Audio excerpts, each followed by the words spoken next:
bem?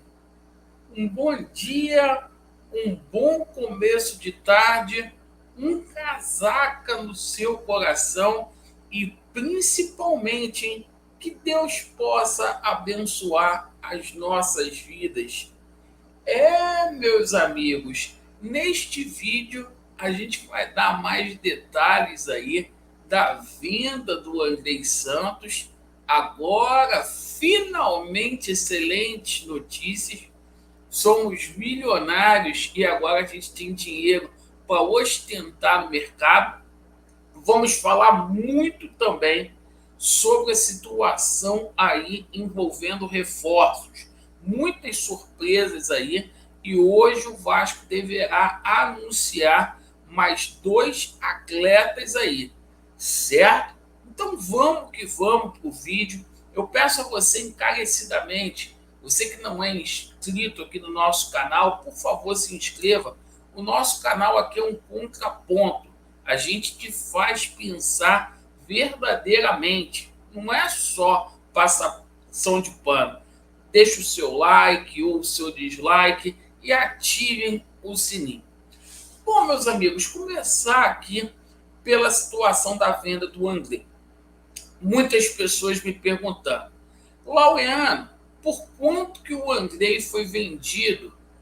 Vai ficar muito claro no balanço patrimonial que vai ser publicado no mês de abril. O Andrei foi vendido por 20 milhões de euros ao Chelsea, certo? 20 milhões. Essas cifras podem ter tamanho maiores caso o Andrei atinja metas no Chelsea, como gols feitos, partidas como titular, ida para a seleção brasileira e etc. Cláusulas que existem aí em contrato de qualquer atleta. O que o pessoal não está dizendo é que, do total desses 20 milhões, o Vasco só vai receber 70%. O Vasco só tinha 70%. Na última renovação de contrato do Andrei, o Vasco perdeu aí 30%. Laureano, o que você acha dos valores? Eu acho um verdadeiro absurdo. Essa é a minha opinião. O Palmeiras acabou de vender o Endrick aí por 70 milhões de euros. O Vasco vendeu por um valor muito baixo. Mas ou era isso, ou a gente iria ficar com o time que a gente tinha. É conforme o seu Fábio Azevedo falou naquele vídeo, que ele correu para poder apagar, certo? Essa SAF não chega com dinheiro no Vasco da Gama. Essa SAF não chega com dinheiro. Porém, agora a gente tem dinheiro aí para poder contratar e, agora sai. A partir disso, a gente vai falar aí sobre a situação envolvendo reforços no Vasco da Gama, correto? A gente vai falar aqui sobre a situação de reforços. O Vasco, que já fez 3 anúncios oficiais. Pedro Raul chega como a estrela aí da companhia, vai dar conta do recado, excelente jogador. De Luca foi apresentado ontem, certo? Na minha opinião, é um jogador que vai chegar para compor elenco. Vestiu a camisa 5 ontem, mas não significa dizer que vai ser titular. E também a situação do jogador Léo Pelé. O Vasco já sacramentou aí a situação do Léo Pelé.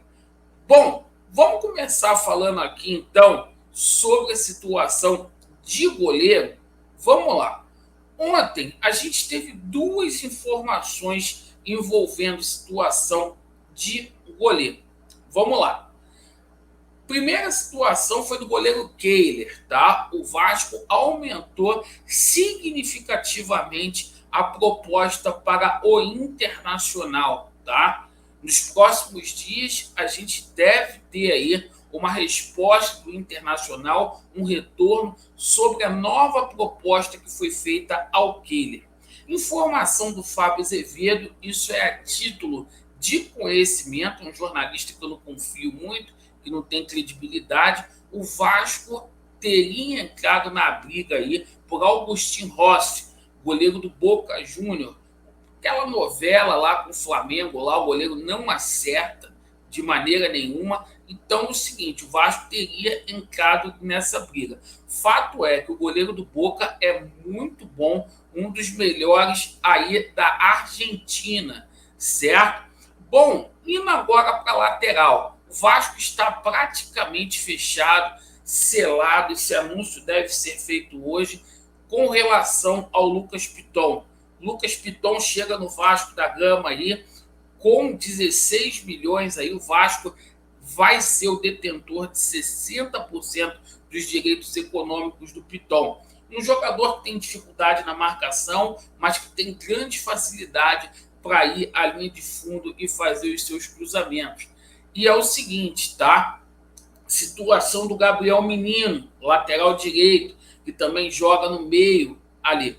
O seguinte, embora o Palmeiras tivesse recusado ontem a proposta envolvendo o jogador Gabriel Menino, proposta que o Vasco fez por 27 milhões de reais, o Paulo Brax está indo para São Paulo para tratar pessoalmente dessa negociação. O Vasco vai fazer de tudo para poder trazer o Gabriel Menino. Informação que veio ontem lá do Flávio Dias no Atenção Vascaínos. Bom, situação envolvendo zagueiros aí, tá? O Vasco também formalizou uma proposta pelo zagueiro Alexis Duarte, tá? Oficialmente aí, o Vasco teve a sua primeira proposta recusada. O Vasco tinha feito uma oferta aí de 2 milhões de reais para o jogador, e o Vasco vai chegar ali a 3 milhões e meio de dólares para poder trazer o jogador, certo? Toda vez que eu falar milhões aqui, coloca dólar, tá? Então é o seguinte, seria um bom jogador, esse jogador aí do Cerro Porteño. Informação que veio ontem na parte da noite foi sobre o zagueiro Luan Patrick, certo? Segundo o jornalista Lucas Pedrosa, certo? O Vasco fez uma proposta pelo Luan Patrick, zagueiro do Atlético. Nessa manhã, o Jorge Nicola soltou um vídeo dizendo que o Atlético Paranaense desconhece essa negociação, essa oferta do Vasco da Gama, certo? Para o meio do campo, a gente tem ali uma novidade.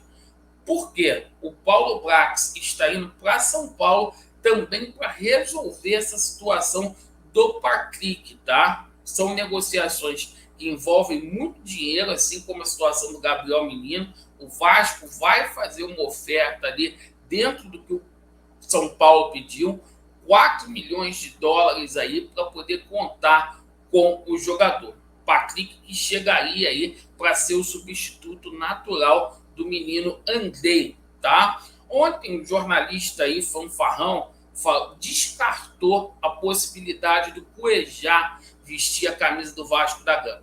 E eu estou afirmando aqui categoricamente, Cuejá recebeu uma proposta sim do Vasco, certo? A proposta que foi feita para o Al Hilal foi de 2 milhões e meio e ainda por cima, tá? Tem o aval aí do Abel Braga e também do treinador Maurício Barbieri, certo? Bom, a gente vai passando aqui para a gente poder falar sobre a situação do ataque. O Vasco também fez uma proposta pelo Robert Morales, não vai chegar nem perto, não chegou nem perto daquilo que o Cerro Porteño queria, que era 8 milhões de dólares. A distância está muito grande ali, a oferta do Vasco, que o Cerro queria. Um jogador aí que tem 23 anos, que está vindo de lesão, então a 777 Partners não quer casar tanto dinheiro assim, embora os números dele sejam aí bons, certo? Bom, agora a situação aqui de 2 jogadores aqui. Diego Valois, né? A gente tomou conhecimento que o presidente do Talheres está em Madrid, certo? E teria um time aí da Espanha interessado nesse atleta. Ele ontem deu uma declaração, o presidente do Talheres, falando que o Vasco sabe aquilo que ele quer. O que separa hoje o Diego Valois do Vasco é 1.700.000 dólares, porque o Vasco fez uma proposta de 5 milhões e o presidente do Talheres está batendo martelo aí por 6.700.000. Agora, por falar em martelo batido, tá? Lucas Orelhano, jogador do Vasco da Gama, bela aquisição que o Vasco está fazendo. O Vasco está adquirindo aí 60% dos direitos econômicos do jogador. E é o seguinte, tá? Se ele atingir as metas, o Vasco da Gama ganha mais 25% aí nessa negociação aí dos direitos econômicos do atleta.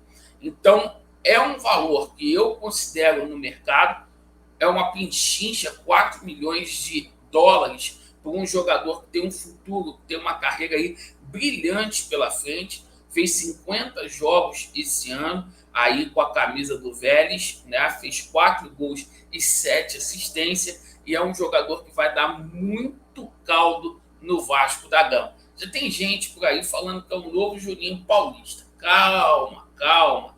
Mas que ele faz lembrar o Conca, faz lembrar sim, é um excelente jogador, jogador de futsal aí. Muito bom jogador. Bom, galera, essas foram as notícias aí do Vasco. Agradeço pela sua atenção. Deixa nos comentários a sua opinião. Vasco neles, que a verdade prevalecerá. Valeu!